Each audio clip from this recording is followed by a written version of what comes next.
ಓಂ ಶಾಂತಿ.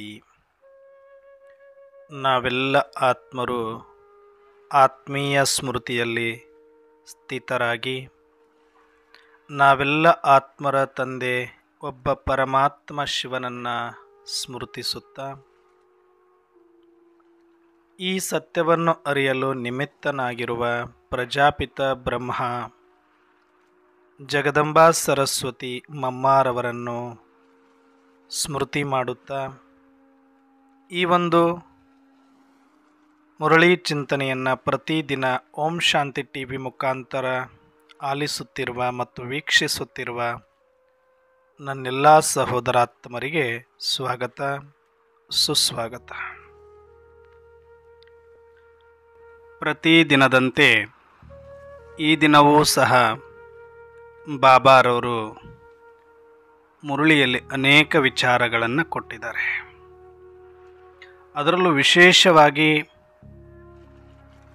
ಯೋಗಕ್ಕೆ ಸಂಬಂಧಪಟ್ಟಂತೆ ಸ್ಲೋಗನ್ನಲ್ಲಿ ವಿಶೇಷವಾದ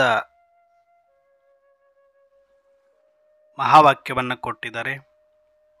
ಆ ಸ್ಲೋಗನ್ ಕುರಿತಾಗಿ ಸಂಕ್ಷಿಪ್ತವಾದ ಚಿಂತನೆಯನ್ನು ಮಾಡೋಣ. ಯೋಗರೂಪಿ ಕವಚವನ್ನು ತೊಟ್ಟುಕೊಂಡಿರಿ, ಆಗ ಮಾಯಾರೂಪಿ ಶತ್ರು ಯುದ್ಧ ಮಾಡಲು ಸಾಧ್ಯವಿಲ್ಲ. ಯೋಗರೂಪಿ ಕವಚವನ್ನು ತೊಟ್ಟುಕೊಂಡಿರಿ, ಆಗ ಮಾಯಾರೂಪಿ ಶತ್ರು ನಿಮ್ಮೊಂದಿಗೆ ಯುದ್ಧ ಮಾಡಲು ಸಾಧ್ಯವಿಲ್ಲ ಅಂತ ಹೇಳ್ತಿದ್ದಾರೆ. ಹೇಗೆ ಹಿಂದಿನ ಕಾಲದಲ್ಲಿ ನಾವು ಈ ರೀತಿಯ ಆಟೋಮ್ ಬಾಂಬುಗಳನ್ನು, ಯಾವುದೇ ಬಂದೂಕುಗಳನ್ನು ಬಳಸೋದು ನೋಡಿರಲಿಲ್ಲ. ಇಂದಿನ ಕಾಲದಲ್ಲಿ ಯುದ್ಧ ಅಂತಂದರೆ ಕತ್ತಿ ಗುರಾಣಿಯನ್ನು ಇಟ್ಟುಕೊಂಡು ಹೋರಾಟ ಮಾಡೋದನ್ನು ನಾವು ನೋಡಿದ್ವಿ, ಇತಿಹಾಸದಲ್ಲಿ ಕೇಳಿದ್ವಿ. ಆಗ ಪ್ರತಿಯೊಬ್ಬ ಸೈನಿಕನೂ ಸಹ ಶತ್ರು ತನ್ನ ಮೇಲೆ ದಾಳಿ ಮಾಡಿದರೆ ಯಾವುದೇ ರೀತಿಯ ಹಾನಿ ತನಗಾಗಬಾರದು ಎಂದು ಕೈಯಲ್ಲಿ ಒಂದು ಗುರಾಣಿ, ಯಾವ ಕಡೆ ಬೀಸಿದರೂ ಸಹ ಆ ಕಡೆಗೆ ಆ ಗುರಾಣಿಯನ್ನು ಹಿಡಿದು ಆ ಹೊಡೆತದಿಂದ ತಪ್ಪಿಸಿಕೊಳ್ಳಬಹುದು ಎಂದು ಗುರಾಣಿಯನ್ನು ಹಿಡಿದುಕೊಂಡಿರುತ್ತಿದ್ದರು. ಇನ್ನೊಂದು ಕೈಯಲ್ಲಿ ಖಡ್ಗವನ್ನು ಹಿಡಿದಿರ್ತಾ ಇದ್ರು. ಶತ್ರುವನ್ನು ಎದುರಿಸಲು ಮತ್ತು ಶತ್ರುವನ್ನು ಬೆದರಿಸಲು ಮತ್ತು ಶತ್ರುವನ್ನು ಸಂಹಾರ ಮಾಡಲು, ಮೆಟ್ಟಿ ನಿಲ್ಲಲು, ಪ್ರಯೋಗಿಸಲು ಒಂದು ಖಡ್ಗವನ್ನು ಹಿಡಿದುಕೊಂಡಿರ್ತಾ ಇದ್ರು. ಅಷ್ಟಾಗಿಯೂ ಸಹ ಅಕಸ್ಮಾತಾಗಿ ಶತ್ರುವಿನ ದಾಳಿ ವಿಪರೀತವಾಗಿದ್ದಾಗ ತನ್ನ ಮೇಲೆ ಆತನ ಕತ್ತಿಯ ಏಟುಗಳು ಬೀಳುವ ಸಮಯದಲ್ಲಿ ತನಗೆ ಯಾವುದೇ ರೀತಿಯ ಹಾನಿ ಉಂಟಾಗಬಾರದು ಅಂತ ಒಂದಷ್ಟು ರಕ್ಷಣಾ ಕವಚಗಳನ್ನು ಹಾಕಿಕೊಂಡಿರ್ತಾ ಇದ್ರು. ಮೈಗೆ ಕಂಚಿನ ಕವಚಗಳನ್ನು ತೊಟ್ಟುಕೊಂಡಿರ್ತಾ ಇದ್ರು.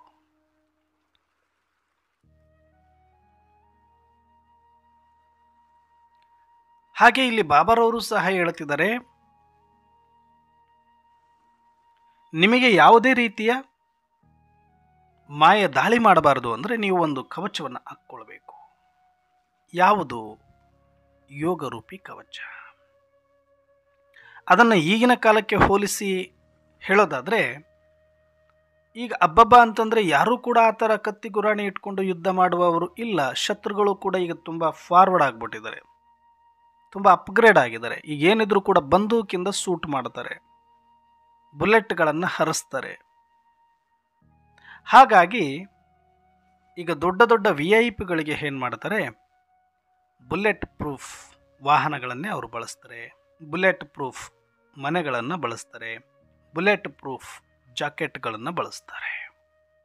ಅಕಸ್ಮಾತಾಗಿ ಶತ್ರು ದಾಳಿ ಮಾಡಿದ್ರೂ ಸಹ ಆ ಬುಲೆಟ್ ಪ್ರೂಫ್ ಅದರಿಂದ ನಿಮ್ಮನ್ನು ರಕ್ಷಣೆ ಮಾಡುತ್ತೆ. ಆದರೆ ಇಲ್ಲಿ ಬಾಬಾರವರು ಹೇಳ್ತಿರೋದು ಇನ್ನೂ ಒಂದು ಹೆಜ್ಜೆ ಮುಂದೆ, ಅಪ್ಗ್ರೇಡ್.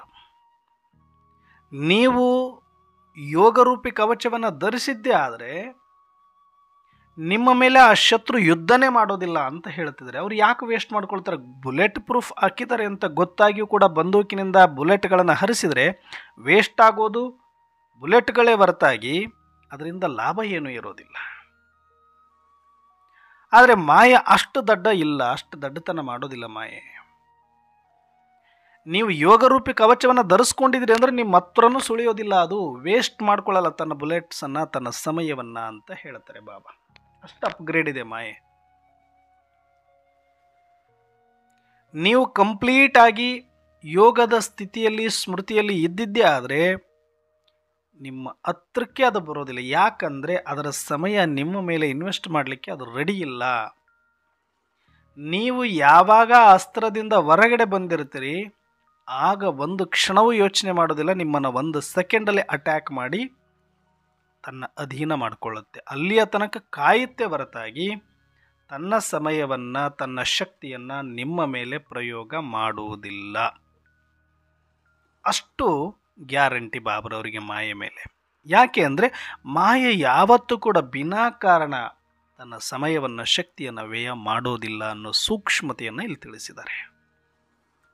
ನೀವಾಗಿ ನೀವು ಮೈ ಮರೆತು ನಾನು ಎಲ್ಲವನ್ನ ಗೆದ್ದು ಬಿಟ್ಟಿದ್ದೀನಿ, ನನ್ನ ಜೊತೆ ಬಾಬಾ ಇದ್ದು ಬಿಟ್ಟಿದ್ದಾರೆ, ನಾನು ಇಷ್ಟು ವರ್ಷದಿಂದ ಜ್ಞಾನಿ ಆತ್ಮ ಇದ್ದೀನಿ, ಇಷ್ಟು ವರ್ಷದಿಂದ ಧಾರಣೆ ಇಟ್ಕೊಂಡಿದ್ದೀನಿ, ನನಗೇನು ಮಾಡಲ್ಲಪ್ಪ ಮಾಯೆ ಅಂತ ಹೆಗಲ ಮೇಲೆ ಕೈ ಹಾಕೊಂಡು ಓಡಾಡ್ಬಿಡ್ತೀನಿ ಅನ್ನೋ ಥರದಲ್ಲಿ ಮೈ ಮರೆತರೆ ಆ ಕ್ಷಣಕ್ಕಾಗಿ ಕಾಯ್ತಾ ಇರುತ್ತೆ ಮಾಯೆ. ಯಾವತ್ತೂ ಆ ತಪ್ಪು ಮಾಡಬೇಡಿ, ಮಾಯೆಯನ್ನು ನಂಬಬೇಡಿ. ಯಾವಾಗ ಬೇಕಾದರೂ ನಿಮ್ಮನ್ನು ನೈಸ್ ಮಾಡಿ ಐಸ್ ಕೊಟ್ಟು ಕರ್ಕೊಂಡು ಹೋಗಿಬಿಡುತ್ತೆ. ಆದರೆ ಅವಕಾಶ ಒಂದೇ ಒಂದು, ಅದು ನೈಸ್ ಮಾಡೋದು ಐಸ್ ಕೊಡೋದು ಯಾವಾಗ ಅಂದರೆ ನೀವು ಹೇಗಾದರೂ ಮಾಡಿ ನಿಮ್ಮ ಯೋಗ ರೂಪಿ ಕವಚವನ್ನು ತೆಗೆದು ಬಿಡಲಿ ಅಂತ. ಹೇಗೆ ಮಹಾಭಾರತದಲ್ಲಿ ಕರ್ಣ ಕುಂಡಲಗಳನ್ನು ಕಿತ್ತುಕೊಳ್ಳದ ಹೊರತು ಆತನನ್ನು ಯಾವುದೇ ಕಾರಣಕ್ಕೂ ಸೆದೆ ಬಡಿಯಲಿಕ್ಕೆ ಸಾಧ್ಯವಿಲ್ಲ, ಸೋಲಿಸಲಿಕ್ಕೆ ಅನ್ನೋದು ಗೊತ್ತಿತ್ತು.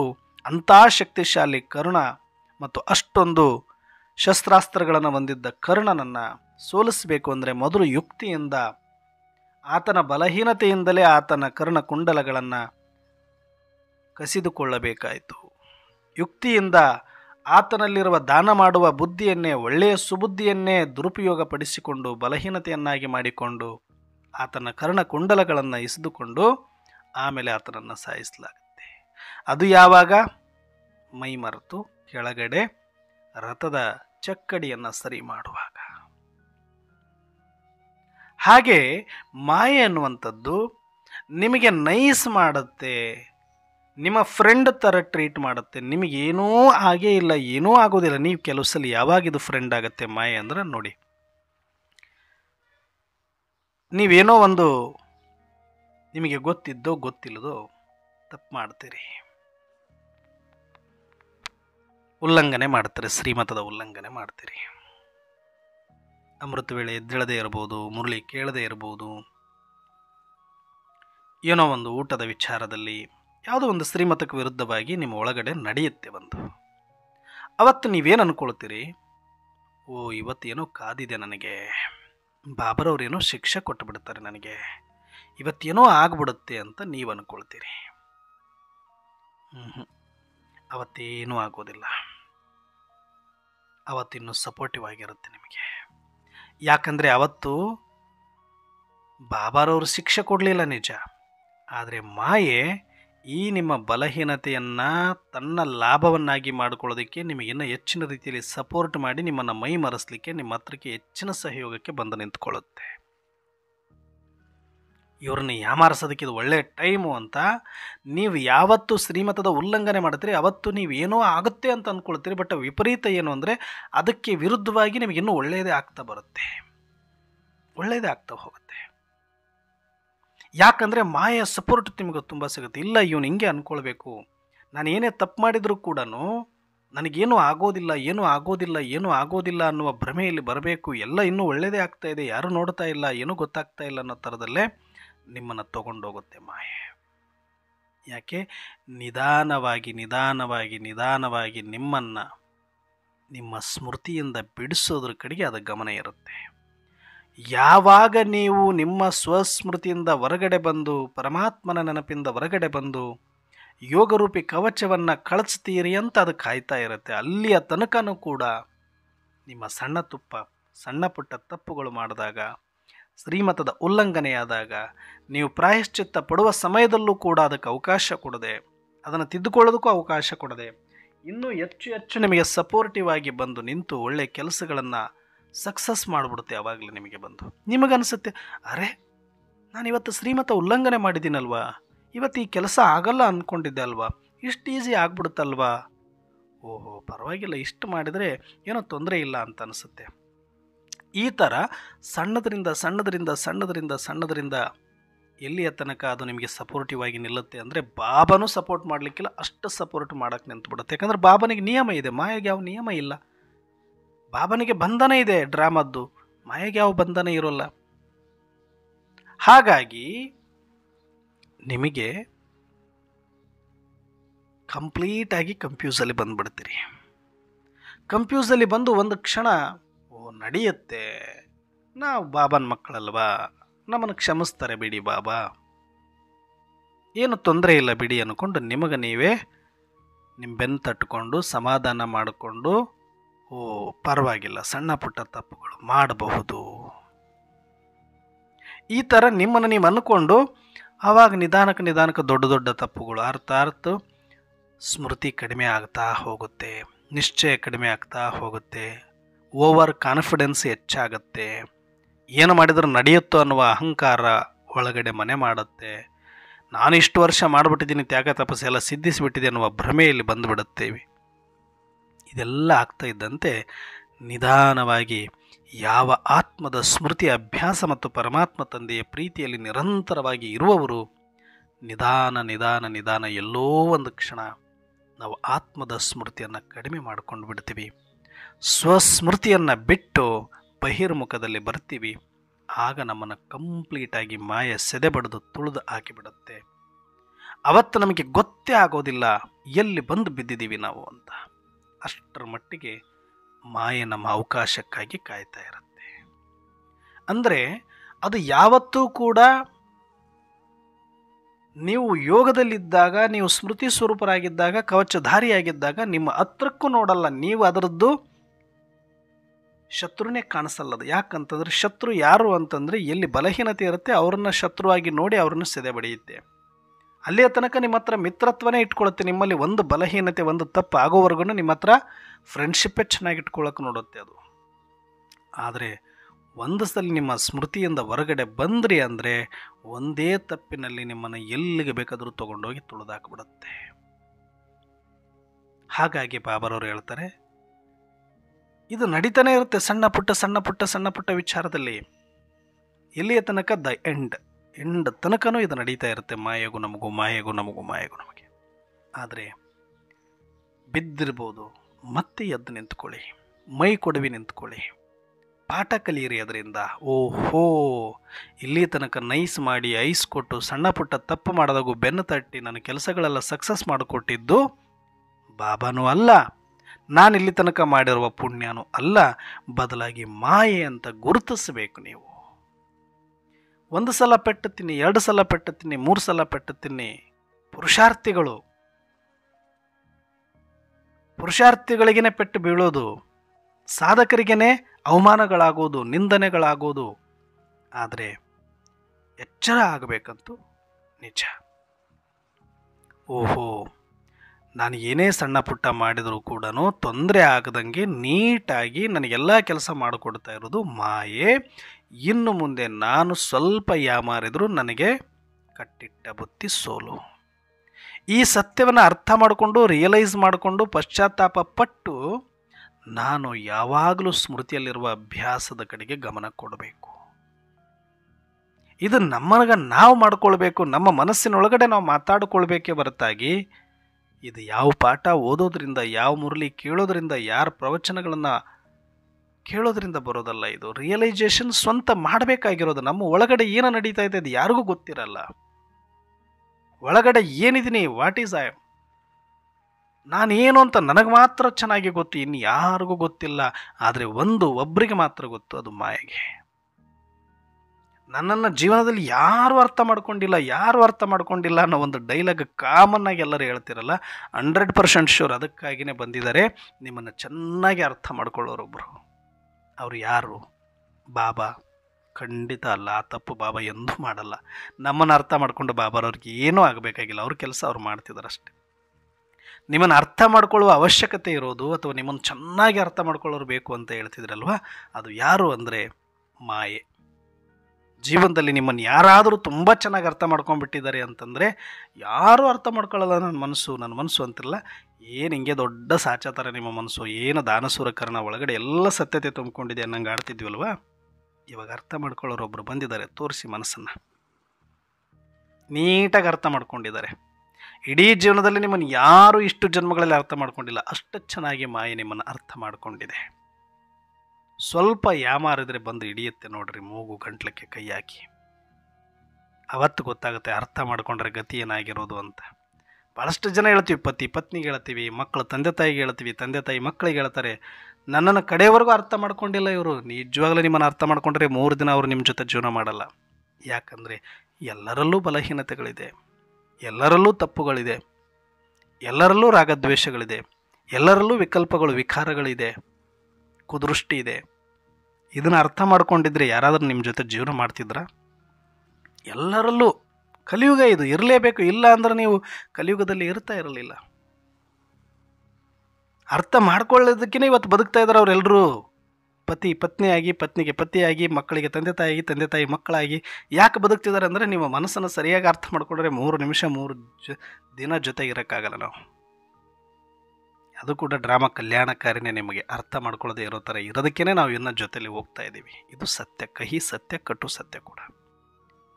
ಆದರೆ ಈಗ ಹೇಳ್ತಿರಲ್ವ, ಅದು ಸಿಕ್ಕಿದೆ, ಈಗ ಮಾಯೆ ಸಿಕ್ಕಿದೆ, ನಿಮಗೆ ಅರ್ಥ ಮಾಡ್ಕೊಂಡಿದೆ ನೋಡಿ, ಪಾರ್ಟ್ನರ್ ಇದೆ.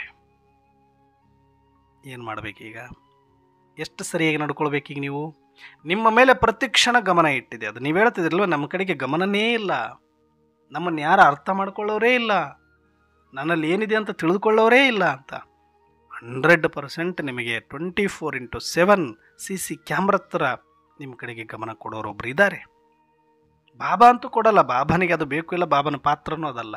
ಮಾಯಾ ಕೆಲಸ ಮಾಡ್ತಾ ಇದೆ ನೋಡಿ. ಈಗ 24 ಗಂಟೆ ನಿಮ್ಮ ಮೇಲೆ ಕ್ಯಾಮ್ರಾ ಇಟ್ಟಿದೆ, ಗಮನ ಇಟ್ಟಿದೆ, ಅರ್ಥ ಮಾಡಿಕೊಂಡಿದೆ. ತೋರಿಸಿ ನಿಮ್ಮ ಸಾಚಾತನವನ್ನು. ನಾವು ಅಂದ್ಕೊಳ್ತೀವಿ ಅಷ್ಟೇ ಜೀವನದಲ್ಲಿ, ಹಿಂಗಾಗ್ಬಿಟ್ರೆ ಚೆನ್ನಾಗಿರುತ್ತೆ, ಹಂಗಾಗ್ಬಿಟ್ರೆ ಚೆನ್ನಾಗಿರುತ್ತೆ. ಎಲ್ಲವೂ ಡ್ರಾಮಾದಲ್ಲಿ ಏನು ನಡಿಬೇಕು ಅದು ಕಲ್ಯಾಣ ಕರೆಕ್ಟಾಗಿದೆ. ಅದರಲ್ಲಿ ಸ್ವಲ್ಪ ವ್ಯತ್ಯಾಸ ಆದರೂ ನಾವು ಯಾರೂ ಜೀವನ ಮಾಡಲಿಕ್ಕೆ ಆಗ್ತಿರಲಿಲ್ಲ. ನಾಟಕದಲ್ಲಿ ಮರವು ಕೊಟ್ಟಿದ್ದು ಒಳ್ಳೆಯದೇ, ಸಾವು ಕೊಟ್ಟಿದ್ದು ಒಳ್ಳೆಯದೇ, ಒಬ್ರನ್ನೊಬ್ರು ಅರ್ಥ ಮಾಡ್ಕೊಳ್ಳದೆ ಇರೋದೇ ಒಳ್ಳೆಯದೇ.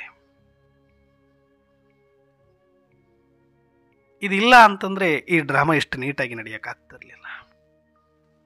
ಅದಕ್ಕೆ ಈಗ ನಾವು ಕನ್ನಡಿಯಂತೆ ಕಾಣಿಸ್ತಾ ಇದೆ ಮಾಯೆಗೆ ನಾವೇನು ಅಂತ. ಎಷ್ಟು ಸ್ವಚ್ಛತೆ ಇದೆ, ಎಷ್ಟು ಸತ್ಯತೆ ಇದೆ, ಎಷ್ಟು ಪ್ರಾಮಾಣಿಕತೆ ಇದೆ. ಕ್ಲಿಯರ್ ಕಾಸಿಗೆ ತಕ್ಕ ಕಜ್ಜಾಯ ಅಂತಾರಲ್ವ, ನಿಮ್ಮಲ್ಲಿ ಎಷ್ಟು ಸತ್ಯತೆ ಇದೆ, ಎಷ್ಟು ಸ್ವಚ್ಛತೆ ಇದೆ, ಎಷ್ಟು ಪ್ರಾಮಾಣಿಕತೆ ಇದೆ, ಅಷ್ಟು 100% ರಿಟರ್ನ್ ನಿಮಗೆ ಸಿಗುತ್ತೆ. ಅದರಲ್ಲಿ ನೋ ಡೌಟ್. ಅದರಲ್ಲಿ ಮಾಯೆ ಯಾರಿಗೂ ಮೋಸ ಮಾಡಲ್ಲ. ಬಟ್ ಎಷ್ಟು ಅದರಲ್ಲಿ ವೀಕ್ನೆಸ್ ಇದೆ, ಎಷ್ಟು ಅದರಲ್ಲಿ. ಈಗ ಒಂದು ಡೈಮಂಡ್ ತೊಗೊಳ್ಬೇಕು ಅಂದರೆ ಕಲೆಗಳಿತ್ತು ಅಂದರೆ ಅದಕ್ಕೆ ಹೆಂಗೆ ಬೆಲೆ ಕಡಿಮೆ ಆಗ್ತಾ ಹೋಗುತ್ತೋ, ಕಲೆಗಳಿಲ್ಲ ಅಂತಂದರೆ ಅದನ್ನು ಯಾರು ಬೇಕಾದರೂ ಚೆಕ್ ಮಾಡಲಿ, ಎಲ್ಲಿ ಬೇಕಾದರೂ ಚೆಕ್ ಮಾಡಲಿ, ಅದರ ವ್ಯಾಲ್ಯೂ ಯಾರೂ ಕಡಿಮೆ ಮಾಡೋಕ್ಕಾಗಲ್ಲ. ಯಾಕಂದರೆ ಕಲಾಹೀನ. ಕಲೆಗಳಿಲ್ಲ ಅದರಲ್ಲಿ, ಡಾಟ್ಸ್ಗಳಿಲ್ಲ ಅದರಲ್ಲಿ. ಹಾಗೆ ಪೆಟ್ಟು ತಿನ್ನಬಹುದು ನೀವು, ಕೆಳಗಡೆ ಬೀಳ್ಬೋದು ನೀವು, ಆದರೆ ಅಂತಿಮವಾಗಿ ಏನಾಗಬೇಕು? ಕಲೆ ಇಲ್ಲದ ವಜ್ರ ಆಗಬೇಕು. ಕಲೆ ಅಂದ ತಕ್ಷಣ ನಮಗೆ ಯಾರೋ ಅವಮಾನ ಮಾಡಿಬಿಟ್ರು, ಯಾರೋ ನಿಂದನೆ ಮಾಡಿಬಿಟ್ರು, ಯಾರೋ ಆರೋಪ ಮಾಡಿಬಿಟ್ರು, ನಾನೇನೋ ತಪ್ಪು ಮಾಡಿಬಿಟ್ಟಿದ್ದೀನಿ ಅಲ್ಲ. ನಾವು ಮಸಿಯಲ್ಲಿದ್ದವರೇ ಎಲ್ಲರೂ ಕೂಡ. ವಿಕಾರದ ದೃಷ್ಟಿಯಲ್ಲಿ, ಸ್ಥೂಲದ ದೃಷ್ಟಿಯಲ್ಲಿ ನಾವೆಲ್ಲ ಮಸಿಯನ್ನು ಬಳಕೊಂಡಿರೋರೆ. ಆದರೆ ಒಳಗಡೆ ಇರುವ ಈಗ ಸ್ಮೃತಿಯಲ್ಲಿ ಸತ್ಯತೆ, ಸ್ಮೃತಿಯಲ್ಲಿ ಪ್ರಾಮಾಣಿಕತೆ, ಸ್ಮೃತಿಯಲ್ಲಿ ಸ್ವಚ್ಛತೆ, ದೃಷ್ಟಿಯಲ್ಲಿ ಸ್ವಚ್ಛತೆ ಹೀಗೆ ಮಾಡಿಕೊಳ್ಬೇಕು ನೀವು. ಅದನ್ನು ಮಾಡ್ತಾ ಮಾಡ್ತಾ ಮಾಡ್ತಾ ಮಾಡ್ತಾ ಮಾಡ್ತಾ ಮಾಡ್ತಾ ಎಷ್ಟು ಪ್ಯೂವರ್ ಆಗಬೇಕು ಅಂದರೆ ಒಂದು ಡಾಟ್ ಕೂಡ ಉಳಿಬಾರ್ದು ಕೊನೆಯ ದಿನದಲ್ಲಿ. ಹಾಗಂತ ಒಂದು ದಿನಕ್ಕಾಗಲ್ಲ ಇದು. ಮತ್ತು ಇಲ್ಲಿ ತನಕ ನಮಗೆ ಕಲೆ ಬಂದುಬಿಟ್ಟಿದೆಯಲ್ಲ, ಇಲ್ಲಿ ತನಕ ಬಿದ್ದು ಬಿಟ್ಟಿದ್ದೀವಲ್ಲ, ಇಲ್ಲಿ ತನಕ ತಪ್ಪು ಮಾಡಿಬಿಟ್ಟಿದ್ದೀವಲ್ಲ, ಇಲ್ಲಿ ತನಕ ಪಶ್ಚಾತ್ತಾಪ ಆಗಿದೆಯಲ್ಲ, ಅವೆಲ್ಲ ಕಲೆಗಳಲ್ವ ಅಣ್ಣವ್ರು ಅಂದರೆ ಖಂಡಿತ ಅಲ್ಲ. ಫೈನಲ್ ಆಗಿ ಕಲೆ ಉಳಿಬಾರದು ಅಷ್ಟೇ. ಇವತ್ತು 100 ಕಲೆ ಇರ್ಬೋದು ಒಳಗಡೆ ನಿಮಗೆ ಡಾಟ್ಸ್ಗಳು. ನಾವೆಲ್ಲ ಕಲೆಯಿಂದ ತುಂಬಿ ಹೋಗಿರೋರೆ. ಭಾಳ ಜನ ಅನ್ಕೊಂಡ್ಬಿಟ್ಟಿದ್ದಾರೆ ಇವರಿಗೆ ಕಪ್ಪು ಚುಕ್ಕೆ, ಇವರಿಗೆ ಕಲೆ, ಅವರಿಗೆ ಕಲೆ ಬಂದ್ಬಿಟ್ಟಿದೆ. ಇಲ್ಲ, ನಾವೆಲ್ಲರೂ ಕಲೆ ತುಂಬಿರೋರೆ, ಕಪ್ಪಾಗಿದ್ದವ್ರೆ ಅಂತ ಬಾಬಾರವರೇ ಹೇಳ್ತಾರೆ. ಆದರೆ ಇವತ್ತು ಯಾರ್ದಾದ್ರೂ ತಪ್ಪು ಕಾಣಿಸ್ತಾ ಇದೆ ಅಂದರೆ ಅವ್ರು ಅಷ್ಟು ಬಿಳುಪಾಗ್ಬಿಟ್ಟಿದ್ದಾರೆ. ಅದರಲ್ಲಿ ಒಂದೂ ಕೂಡ ನೋಡೋಕ್ಕೆ ಇಷ್ಟಪಡ್ತಾ ಇಲ್ಲ. ಅಲ್ಲೊಂದು ಇಲ್ಲೊಂದು ಕಂಡ್ರೂ ಕೂಡ ತುಂಬ ಕಾಣಿಸ್ತಾ ಇದೆ ಅಂತ ಅರ್ಥ. ಕಪ್ಪು ಚುಕ್ಕೆ ಬಂದಿದೆ ಅಂತಂದರೆ ಬಿಳುಪು ಜಾಸ್ತಿ ಆದ್ರೇ ಅಲ್ಲಿ ಕಪ್ಪು ಚುಕ್ಕೆ ಹೈಲೈಟ್ ಆಗುತ್ತೆ. ಕಪ್ಪಿರುವಲ್ಲಿ ಕಪ್ಪು ಏನು ಹೈಲೈಟ್ ಆಗೋದಿದೆ, ಅಥವಾ ಒಂದು ಚುಕ್ಕೆ ಏನು ಹೈಲೈಟ್ ಆಗೋದಿದೆ? ಇಡೀ ಕಪ್ಪಿನಲ್ಲಿ ಒಂದು ಬಿಳಿ ಚುಕ್ಕೆ ಬರ್ತಾ ಇದ್ದರೆ ಅದನ್ನು ಯಾರು ನೋಡೋಕೆ ಹೋಗಲ್ಲ. ಆದರೆ ಇಡೀ ಬಿಳುಪಲ್ಲಿ ಒಂದು ಕಪ್ಪು ಚುಕ್ಕೆ ಬಂದರೆ ಅದು ಹೈಲೈಟ್ ಆಗೋಗುತ್ತೆ. ಹಾಗೆ ನಿಮಗೆ ಅವಮಾನ ಆಗಿರ್ಬೋದು, ನಿಮಗೆ ನಿಂದನೆ ಆಗಿರ್ಬೋದು, ಅಥವಾ ನಿಮ್ಮಲ್ಲಿ ತಪ್ಪುಗಳು ನಡೀತಾ ಇರ್ಬೋದು, ವಿಕಲ್ಪಗಳು ನಡೀತಾ ಇರ್ಬೋದು, ವಿಕರ್ಮಗಳು ನಡೀತಾ ಇರ್ಬೋದು. ಇದೆಲ್ಲವೂ ಕೂಡ ಪ್ರೊಸೆಸ್ ಆಫ್ ಪುರುಷಾರ್ಥನೇ ಹೊರತಾಗಿ ಇದು ಫೈನಲ್ ಅಲ್ಲ. ನೀವು ಸ್ವಚ್ಛ ಆಗೋದ್ರ ಕಡೆಗೆ ಹೊರಟಿರೋರು ಯಾರ ಬಗ್ಗೆ ತಲೆ ಕೆಡಿಸ್ಕೊಳ್ಬೇಡಿ. ನಿಮ್ಮ ಮನಸ್ಸು ಕೂಡ ನಿಮ್ಮನ್ನು ಧೃತಿಗೆಡಿಸುತ್ತೆ, ಅದರದ್ದೂ ತಲೆ ಕೆಡಿಸ್ಕೋಬೇಡಿ. ಶ್ರೀಮತವನ್ನು ನೋಡ್ಕೊಳ್ಳಿ, ಸಾಣೆ ಹಿಡ್ಕೊಳ್ಳಿ. ನಿಮ್ಮನ್ನು ನೀವು ಮತ್ತೆ ಮತ್ತೆ ತಿಕ್ಕಿ ತಿಕ್ಕಿ ತಿಕ್ಕಿ ತಿಕ್ಕಿ ಉಜ್ಜಿ ಉಜ್ಜಿ ಉಜ್ಜಿ ಉಜ್ಜಿ.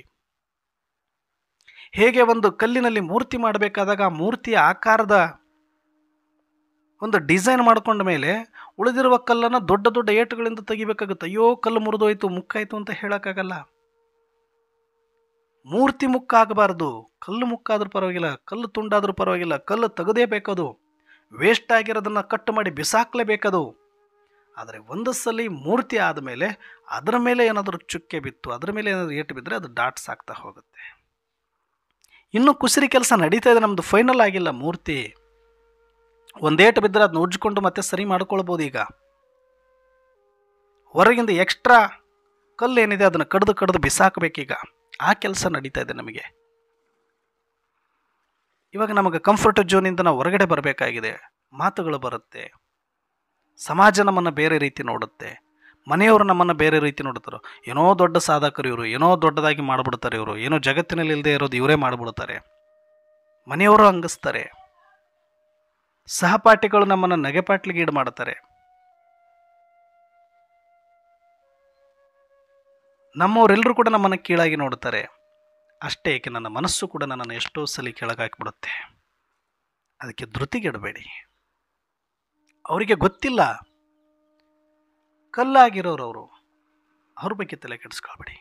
ಮೂರ್ತಿ ಆಗಲಿಕ್ಕೆ ಅರ್ಧ ಒಡೆದೋಗ್ತಾ ಇದ್ದೀವಿ ನಾವು. ಅಯ್ಯೋ ಒಡೆದು ಬಿಟ್ಟ ನೋಡಿ, ಹೇಟು ಬಿತ್ತು, ಪೆಟ್ಟು ಬಿತ್ತು ಅಂತ ನೋಡಿ ನಗ್ತಾರೆ. ಪೆಟ್ಟು ತಿನ್ನದ ಮೂರ್ತಿ ಯಾವುದೂ ಕೂಡ ಇಲ್ಲ.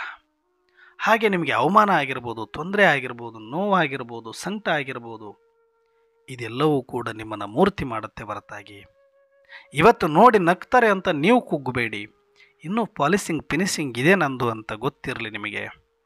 ಫೈನಲ್ ರಿಸಲ್ಟಲ್ಲಿ ನಾನು ಏನು ಅಂತ ತೋರಿಸ್ತೀನಿ ಅನ್ನುವ ಛಲ ಇರಲಿ ನಿಮಗೆ. ಇವತ್ತು ಯಾರು ನಿಮ್ಮನ್ನು ನೋಡಿ ಆಡಿ ನಕ್ಕು ಮಾತಾಡಿರ್ತಾರೋ ಅವರಿಗೆ ಮುಂದೆ ನಿಮ್ಮ ಮೂರ್ತಿಯನ್ನು ನೋಡಿ ಅವರೇ ನಿಮ್ಮ ಪಾದಕ್ಕೆ ಶರಣಾಗಿ ಕಾಲಿಗೆ ಬೀಳೋ ಥರ ನೀವು ಎದ್ದು ನಿಲ್ಲಬೇಕು. ಆ ಆತ್ಮವಿಶ್ವಾಸವನ್ನು ನಿಮ್ಮಲ್ಲಿ ನೀವು ಇಟ್ಟುಕೊಳ್ಬೇಕು. ಇದು ಒಂದೇ ದಿನಕ್ಕೆ ಮುಗಿಯೋದಲ್ಲ, ಒಂದು ದಿನ ಆಗ್ತೀನಿ ಅನ್ನುವಂಥದ್ದು ಸತ್ಯ. ಒಂದೇ ದಿನದಲ್ಲಿ ಆಗಲಿಲ್ಲ ಅಂದರೂ ಒಂದು ದಿನ ಆಗ್ತೀನಿ ಅನ್ನುವಂಥ ಆತ್ಮವಿಶ್ವಾಸ ಮುಖ್ಯ. ಹಾಗೆ ಇವತ್ತು ಮಾಯೆ ಪೆಟ್ಟು ಕೊಡ್ತಾ ಇದೆ ಅಂದರೆ ತಿಳ್ಕೊಳ್ಳಿ, ನೀವು ಆಕಾರಕ್ಕೆ ಬರ್ತಾ ಇದ್ದೀರಿ ಅಂತಲೇ ನಿಮ್ಮನ್ನು ಇನ್ನೂ ಅದು ಎಚ್ಚರಿಸ್ತಾ ಇದೆ ಅಷ್ಟೇ. ಮಾಯೆನೂ ಕೂಡ ಖಂಡಿತವಾಗಿ ಕೆಟ್ಟದ್ದಲ್ಲ. ಮಾಯೆ ಪರೀಕ್ಷೆ ಒಡ್ಡಿ ನಮ್ಮ ತಪ್ಪುಗಳನ್ನು, ನಮ್ಮ ವೀಕ್ನೆಸ್ಗಳನ್ನು, ನಮ್ಮ ಬಲಹೀನತೆಗಳನ್ನು ಪರೀಕ್ಷೆಗೆ ಮುಂಚೆ ನಮಗೆ ಎಚ್ಚರಿಕೆ ಕೊಡುತ್ತೆ. ಇನ್ನೂ ಫೈನಲ್ ಪರೀಕ್ಷೆ ಬರೋದಿದೆ, ಅಷ್ಟರೊಳಗಡೆ ನೀನು ಎಚ್ಚರ ಆಗುವಂಥ ಇವಾಗಲೇ ಅವಮಾನಗಳನ್ನು, ಇವಾಗಲೇ ನಿಂದನೆಗಳನ್ನು, ಇವಾಗಲೇ ಅಪಪ್ರಚಾರಗಳನ್ನು, ಇವಾಗಲೇ ಪೆಟ್ಟುಗಳನ್ನು, ಇವಾಗಲೇ ವಿರೋಧಗಳನ್ನು ಕೊಟ್ಟು ನೀನು ಯಾವುದೋ ಭ್ರಮೆಯಲ್ಲಿ ನಿನ್ನತನವನ್ನು ಹಾಳು ಮಾಡ್ಕೋಬೇಡ. ಯಾರಿಗೋಸ್ಕರ ನಿನ್ನ ಸಮಯವನ್ನು ವ್ಯರ್ಥ ಮಾಡ್ಕೋಬೇಡ. ನಗೋರು ನಗಲಿ, ಆಡೋರು ಆಡ್ಕೊಳ್ಳಿ, ನಿನ್ನ ಗಮನ ಮಾತ್ರ ಗುರಿ ಕಡೆಗೆ ಇಟ್ಕೋ. ಇನ್ನೂ ಫೈನಲ್ ಎಕ್ಸಾಮ್ ಬರೋದಿದೆ. ಆಗ ನಾನು ಬಂದು ಎಚ್ಚರಿಸಿದರೂ ಕೂಡ, ನಿನ್ನನ್ನು ಸೋಲಿಸಿದರೂ ಕೂಡ ಉಪಯೋಗ ಇಲ್ಲ. ಮೊದಲು ನಾನು ನಿನ್ನನ್ನು ಎಚ್ಚರಿಸ್ತಾ ಇರೋದು ಏಕೆ ಅಂದರೆ, ಅವತ್ತು ನೀನು ಗೆಲ್ಲೋದನ್ನು ನಾನು ನೋಡಬೇಕು ಅಂತ ಮಾಯನೂ ಕಾಯ್ತಾ ಇದೆ. ಯಾವತ್ತು ಕುಸ್ತಿಪಟ್ಟು ತನ್ನ ಸರಿಸಮಾನ ವ್ಯಕ್ತಿಯ ಜೊತೆ ಕುಸ್ತಿ ಮಾಡಲಿಕ್ಕೆ ಇಷ್ಟಪಡ್ತಾನೆ, ಹೇಗೋ ಮಾಯನು ಕೂಡ ನಮ್ಮನ್ನು ಶಕ್ತಿಶಾಲಿ ಮಾಡಲಿಕ್ಕೆ ಪೆಟ್ಟುಗಳನ್ನು ಕೊಟ್ಟು ತಿದ್ದುಕೋ ಅಂತ ಅವಕಾಶಗಳನ್ನು ಕೊಟ್ಟು ಹೇಳಿ ನಾವು ಶಕ್ತಿವಂತರಾದ ಮೇಲೆ ನಮ್ಮಲ್ಲಿ ಫೈನಲ್ ಯುದ್ಧ ಮಾಡಲಿಕ್ಕೆ ಬರುತ್ತೆ ಹೊರತಾಗಿ ಚಿಕ್ಕ ಮಕ್ಕಳ ಜೊತೆ ಅದು ಆಟ ಆಡಿ ಗೆಲ್ಲುವಷ್ಟು ಬಲಹೀನ ಅಲ್ಲ ಮಾಯೆ. ಹಾಗಾಗಿ ಮಾಯೆಗೆ ಬಲಶಾಲಿಗಳು ಯಾರು, ಬಲವಂತರು ಯಾರು ಅಂದರೆ ಯಾರು 24x7 ಸ್ಮೃತಿ ಸ್ವರೂಪರಾಗಿರಲಿಕ್ಕೆ ಸದಾಕಾಲ ತಮ್ಮನ್ನು ತಾವು ಯೋಗದಲ್ಲಿ ಇಟ್ಟುಕೊಳ್ಳಲಿಕ್ಕೆ ಪ್ರಯತ್ನ ಪಡ್ತಾರೆಯೋ, ನಿರಂತರವಾಗಿ ಆತ್ಮ ಅಂತ ತಿಳಿದು ಪರಮಾತ್ಮನ ಆನಂದದಲ್ಲಿ ಮುಳುಗುತ್ತಾರೆಯೋ, ಎಲ್ಲರನ್ನೂ ಆತ್ಮೀಯ ದೃಷ್ಟಿಯಲ್ಲಿ ನೋಡಿ ನಾಟಕವನ್ನು ಸಾಕ್ಷಿಯಾಗಿ ನೋಡ್ತಾರೆಯೋ, ಅವರು ನಿಜವಾದ ಬಲಶಾಲಿಗಳು. ಯಾರು ನ್ಯಾರಾಪ್ಯಾರ ಇರ್ತಾರೆ, ಯಾರ ಆಕರ್ಷಣ ಮುಕ್ತರಾಗಿರ್ತಾರೆ, ಯಾರು ಅಂತರ್ಮುಖಿಯಾಗಿರ್ತಾರೆ, ಯಾರು ಮೌನಿಯಾಗಿರ್ತಾರೆ, ಯಾರು ಸಾಕ್ಷಿಯಾಗಿರ್ತಾರೆ, ಯಾರು ಇಚ್ಛಾ ಮಾತ್ರ ಅವಿದ್ಯೆ ಆಗಿರ್ತಾರೆ, ಯಾರು ಸದಾ ಯೋಗಯುಕ್ತರಾಗಿರ್ತಾರೆ, ಯಾರು ಯೋಗದಲ್ಲಿ ರುಚಿಯನ್ನು ನೋಡಿರ್ತಾರೆ, ಅತೀಂದ್ರಿಯ ಸುಖವನ್ನು ಅನುಭವ ಮಾಡ್ತಾರೆ, ಅಂಥವರೇ ಮಾಯೆಗೆ ಸರಿಸಾಟಿ ಶಕ್ತಿಶಾಲಿ. ಅಂಥವ್ರ ಜೊತೆ ಯುದ್ಧ ಮಾಡುತ್ತೆ. ಹಾಗಾಗಿ ಅಲ್ಲಿಯ ತನಕ ಅವಕಾಶಗಳನ್ನು ಕೊಡ್ತಾ ಹೋಗುತ್ತೆ. ನಿಮಗೆ ಪೆಟ್ಟುಗಳನ್ನು ಕೊಡೋದು ನಿಮ್ಮ ಎಚ್ಚರಿಕೆಗಾಗಿ, ಪರಿವರ್ತನೆ ಮಾಡಿಕೊಳ್ಳೋದಕ್ಕಾಗಿ. ಇವತ್ತು ನೀವು ಸೋತಿರ್ಬೋದು, ಒಂದು ಹೆಜ್ಜೆ ಕೆಳಗೆ ಬಂದಿರ್ಬೋದು, ಒಂದು ಹೆಜ್ಜೆ ಹಿಂದೆ ಬಂದಿರ್ಬೋದು. ಪೆಟ್ಟು ತಿಂದಿರುವ ಹುಲಿಯ ಗರ್ಜನೆ, ಸಿಂಹದ ಗರ್ಜನೆ ಬಹಳ ಘೋರವಾಗಿರುತ್ತೆ ಅಂತ ಹೇಳ್ತಾರೆ. ಹಾಗೆ ಇವತ್ತು ನೀವು ಪೆಟ್ಟು ತಿಂದಿದ್ರಿ ಅಂದರೆ ಫೈನಲ್ ರಿಸಲ್ಟ್ ಅಷ್ಟು ಫೋರ್ಸ್ಫುಲ್ಲಾಗಿ ಬರುತ್ತೆ, ಯೋಚನೆ ಮಾಡಬೇಡಿ. ಆದರೆ ನೀವು ಎದೆಗುಂದದೆ ಇನ್ನು ಆಳಕ್ಕಿಳಿದು ಯೋಗವನ್ನು ಜಾಸ್ತಿ ಮಾಡಿಕೊಳ್ಳಿ, ಸ್ಮೃತಿ ಸ್ವರೂಪದಲ್ಲಿ ಕೂತ್ಕೊಳ್ಳಿ, ಏಕಾಂತದಲ್ಲಿ ಇರಿ, ಅವ್ಯಕ್ತದಲ್ಲಿ ಇರಿ, ಮೌನದಲ್ಲಿರಿ, ಸಾಕ್ಷಿಯಾಗಿರಿ, ಅಂಡರ್ಗ್ರೌಂಡಲ್ಲಿ ಹೋಗಿ. ಒಂದು ದಿನ ಹೊರಗಡೆ ಬಂದಾಗ ಜಗತ್ತೇ ನಿಮಗೆ ತಲೆ ಎತ್ತಿ ನೋಡುತ್ತೆ, ಕಾಲು ಮುಗಿಯುತ್ತೆ, ನಿಮಗೆ ಶರಣಾಗುತ್ತೆ. ಹಾಗಾಗಿ ನಾವು ಕೂಡ ಸದಾಕಾಲ ಆತ್ಮದ ಸ್ಮೃತಿಯಲ್ಲಿದ್ದು ಪರಮಾತ್ಮನ ನೆನಪಿನ ಯೋಗದಲ್ಲೇ ಇರುವಂಥ ಸ್ಮೃತಿ ಸ್ವರೂಪರಾಗುವಂಥ ನಿರಂತರ ಯೋಗಿಗಳಾಗುವಂಥ ಅಭ್ಯಾಸವನ್ನು ಇಟ್ಟುಕೊಂಡ್ರೆ ಮಾಯೆ ನಮ್ಮ ಹತ್ರಕ್ಕೂ ಬರೋದಿಲ್ಲ. ಬಂದರೂ ಕೂಡ ಅದು ನಮಗೆ ಶರಣಾಗದೆ ಬೇರೆ ದಾರಿ ಇರೋದಿಲ್ಲ. ಅಂತಹ ಸತ್ಯ ಯೋಗಿಗಳಾಗೋಣ ಅಂತ ಹೇಳ್ತಾ ಇವತ್ತಿನ ಚಿಂತನೆಯನ್ನು ಮುಕ್ತಾಯ ಮಾಡ್ತಾ ಇದ್ದೀನಿ. ಅಚ್ಚಾ, ಓಂ ಶಾಂತಿ.